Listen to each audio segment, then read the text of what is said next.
Shalom, shalom. Today I'm taking you inside to show you the cleaning process, just a small cleaning process of doing daycare and dog boarding business. It's a very important, critical part of it. A lot of people don't think about it. Let's talk about it.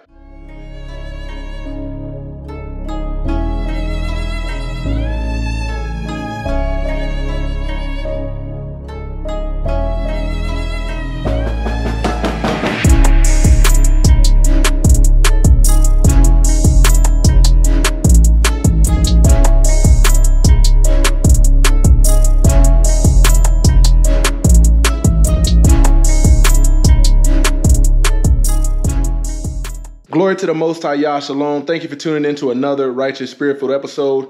Today I'm back at it in them trenches, handling that kingdom business. Man, right here, I got some of the dog bowls, the water bowls, and the feeding bowls. And what I'm going to do today is I'm going to sanitize, bleach, and clean these things very good because a lot of bacteria from other dogs and things like that, things that are in the dog's mouth, can be left in the water. Anytime there's not a dog in the kennel, I empty the water bowl out, re-clean it. That way it stays sanitized. And when it comes to dog daycare and boarding, bleach, like simple Clorox right here, is your best friend. That way they will be good because we got a busy weekend this weekend. And then also we got the holiday that a lot of people celebrate, Thanksgiving. I don't celebrate it, but a lot of people will be boarding their dogs during that holiday weekend. So we're just getting prepared. Just got done putting some more kennels in, but I'm gonna prop this bad boy up and we will get to cleaning. So I'll show you the process right there. Put my sink stopper in there. Okay, got it. Get a little bit of warm water, a little bit of dish soap. Not too much, right there. Okay, a little bit of bleach. Got it.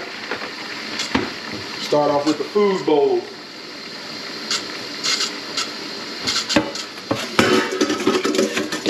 So got the bowls right here. Gonna soak them.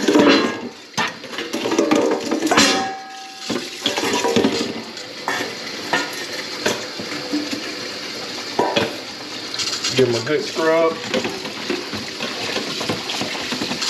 Very important part because one thing about daycare and dog boarding a lot of people don't think about is the moisture in your kennels, because a lot of dogs will get ear infections, ear mites, and things like that if there's high moisture. So, you know, when it comes to leaving a lot of water around, we don't leave water sitting in the bowls if no dog is in there, because we know what that moisture will do.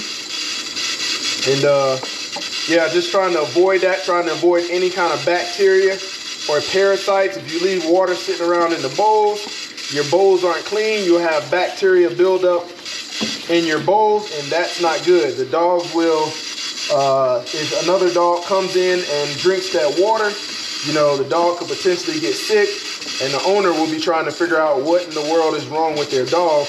And it came from the bowls, the feeding bowls and water bowls not being clean.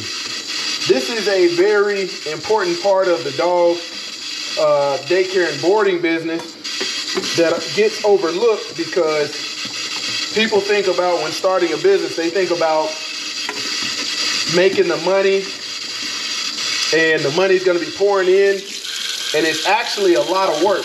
You know, it's actually a good bit of work. You have to be attentive, especially when it comes to vaccination, screening people, making sure their pets don't have anything, and they're bringing a pet that can infect everybody else or pass on disease or sickness. So this is one way we stop from. One way we try to prevent any kind of waterborne uncleanliness by way of washing our bowls and pots frequently. I got these little bowls off of chewy.com, very inexpensive, but the reason I use the metal food bowls is these are the small portion sizes. They hold about 2 to 3 cups, and then when it comes to the water bowls, which you'll see in a minute, I use the plastic ones because if I use the big metal ones, the dogs will bang around on the cages, and they do that when they don't get their way. But the plastic ones, you'll see, they're very inexpensive, a lot cheaper than the metal water bowls. And only thing they'll do is they'll chew them if they get a little bored, and that's about it. But a lot better than them banging around and clashing the metal ones around. So stay tuned.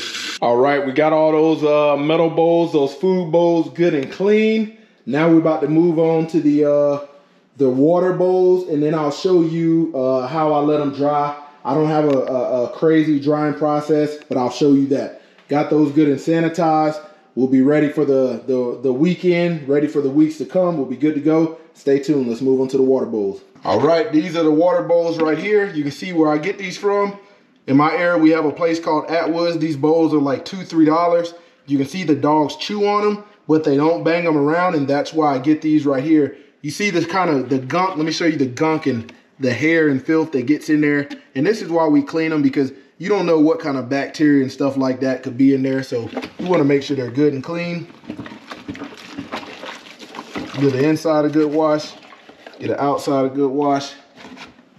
Just like that. These are actually a little bit easier because some people bring canned food, and canned food tends to stick to the dog bowl, and it especially the food bowls. So makes it a little bit longer to clean, longer process, but these very easy to clean. Simple wipe down, good water, soap, and bleach. We'll be good to go. Get these going good.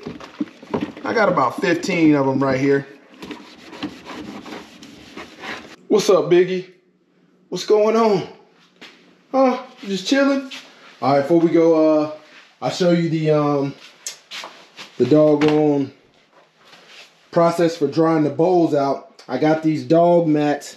I'm about to throw those in the washer right there. You can see they're dirty, dusty, soiled. I'll put those in there.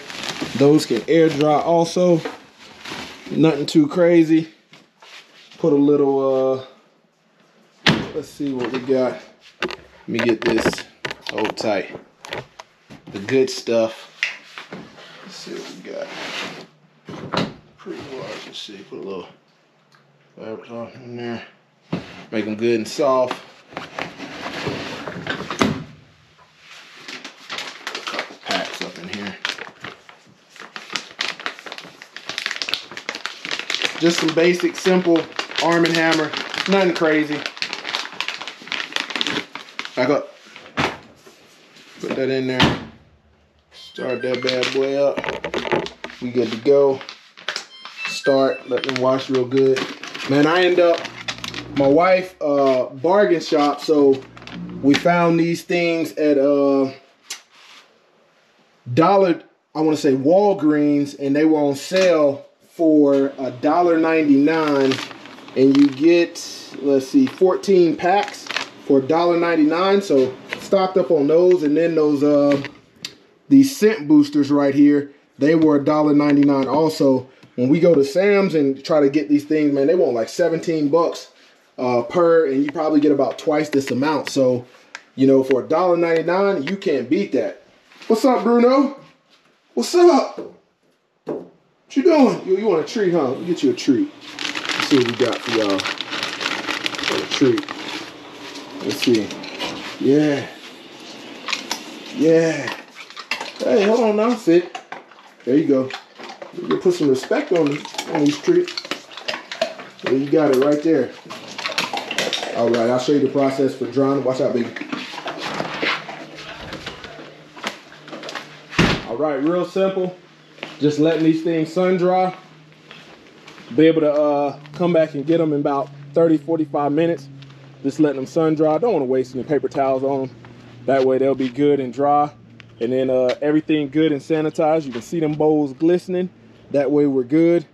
Everything sanitized. Like I said, we didn't remove all the bacteria. Only thing we used was a little bit of soap and a little bit of bleach, and just rinsed them out good, scrubbed them with a basic Brillo pad, and that's it, man. You know, this is behind the scenes of dog boarding and daycare. You know, cleanliness is very important, because if you're not keeping your stuff clean, man, that can get you shut down. Although I don't have to do any inspections or anything like that because I'm outside of city limits, but I still care about people's dogs and making sure that we're having the best, the cleanest, you know, kennels that we can, and things that are in our control, you know, by cleaning frequently. That's what we do, sweeping and mopping, and the same thing, which I did today. Didn't record, but is a big part of the business that a lot of people lack on, just like they do in the food industry. You go in places, they want to make money, but when it comes to the cleanliness, they don't want to clean. So just wanted to show you that, man, out here laboring with these hands. That's what the Most High Yah, you know, wants us to do. And ultimately, you know, me and my wife and my family were the first ones in our family to start a venture like this, but it was all of the vision to be set apart and to be free from the system out here. That way one day we can pass this on, maybe another business, to our kids, and they can keep the system going. That way they don't have to rely on the system and the wicked ways of the system. So there you have it. Just wanted to show you guys that. Hope you guys have a blessed day. Closer to Yah Ministries, kicking it gun barrel straight. Bow.